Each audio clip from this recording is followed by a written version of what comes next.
आप देख रहे हैं खबर हिंदुस्तान। तो चलिए नजर डालते हैं अब तक की खबरों पर। अखिलेश बोले, सीएम योगी बताएं बुलडोजर कब ले जाएंगे लखीमपुर खीरी।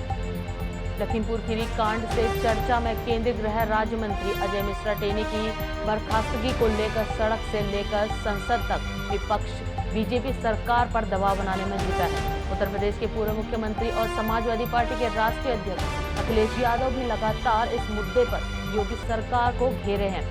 बता दें कि सपा प्रमुख ने शुक्रवार को एक बार फिर मंत्री अजय कुमार मिश्रा को निलंबित किए जाने की मांग की है।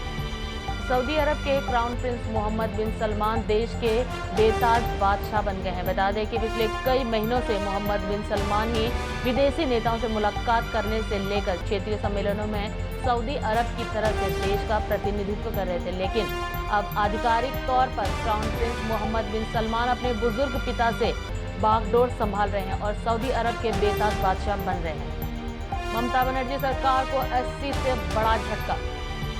सुप्रीम कोर्ट के आदेश से पश्चिम बंगाल की मुख्यमंत्री ममता बनर्जी सरकार को बड़ा झटका लगा है।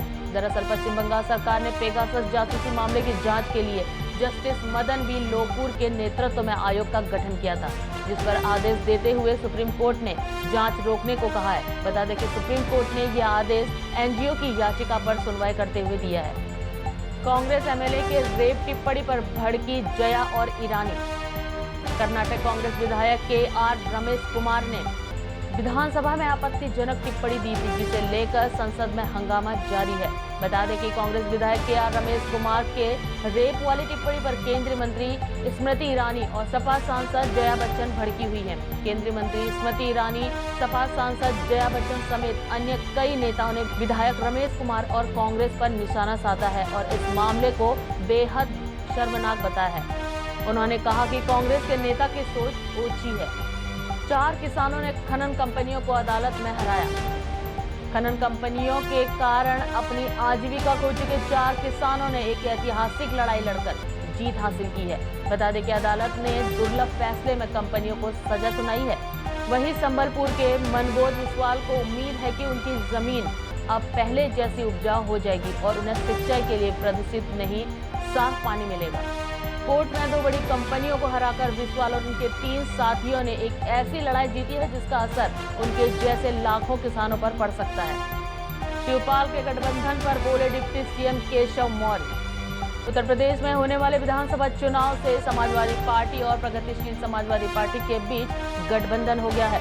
सपा प्रमुख अखिलेश यादव ने अपने चाचा शिवपाल यादव से मुलाकात के बाद यह जानकारी दी। इसको लेकर उत्तर प्रदेश के डिप्टी सीएम केशव प्रसाद मौर्य ने कहा कि ऐसे किसी भी गठबंधन से भाजपा की सेहत पर कोई फर्क नहीं पड़ता। प्रेस कॉन्फ्रेंस में सिद्धू के मुंह से निकला अपशब्द। नवजोत सिंह सिद्धू ने शुक्रवार मोहाली के लेबर चौक पर पहुंचकर मजदूरों से मुलाकात की। नवजोत सिंह सिद्धू प्रेस वार्ता कर रहे थे। इस दौरान राज्य सरकार की ओर से लेबर कार्ड के वितरण पर हुए सवाल का जवाब देते हुए उनके मुंह से अपशब्द निकल गया। हालांकि उन्होंने जानबूझकर यह गलती नहीं की। युवक ने दहेज के लिए पत्नी और 2 मासूम बच्चों के लिए जान।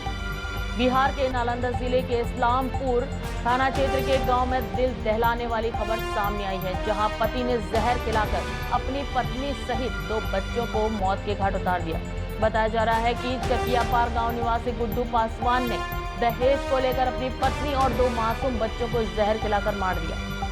हार्वे के कारण हरनाज को बनना पड़ा बिल्ली, भड़के लोग। मिस यूनिवर्स 2021 का खिताब इस बार भारतीय सुंदरी हरनाज कौर संधू के सिर सजा है। जहां चारों ओर हरनाज कौर की सुंदरता के चर्चे हो रहे हैं, वहीं दूसरी ओर होस्ट करने वाले स्टीव हार्वे की लोग आलोचना भी कर रहे हैं। वजह यह है कि उनके कारण सौंदर्य के इस मंच पर हरनाज को बिल्ली की तरह आवाज निकालनी पड़ी। इसी कारण लोग हार्वे को जमकर खरी खोटी सुना रहे हैं। शादी की उम्र सीमा बढ़ाने से लड़कियां करेंगी ज्यादा आवारगी। महिलाओं की शादी की उम्र 18 से बढ़ाकर 21 साल करने पर केंद्रीय मंत्रिमंडल की मंजूरी को लेकर समाजवादी पार्टी के सांसद शफीकुर रहमान बर्क का विवादित बयान सामने आया। बर्क ने कहा कि लड़कियों की शादी की उम्र सीमा बढ़ाने से वो और ज्यादा आवारगी करेंगी। बता दें कि गुरुवार को कैबिनेट ने लड़कियों की शादी की उम्र लड़कों के बराबर यानी 21 साल करने वाले प्रस्ताव को मंजूरी दी है। तो ये थी अब तक की खबरें। अगला अपडेट पाने के लिए देखते रहिए खबर हिंदुस्तान।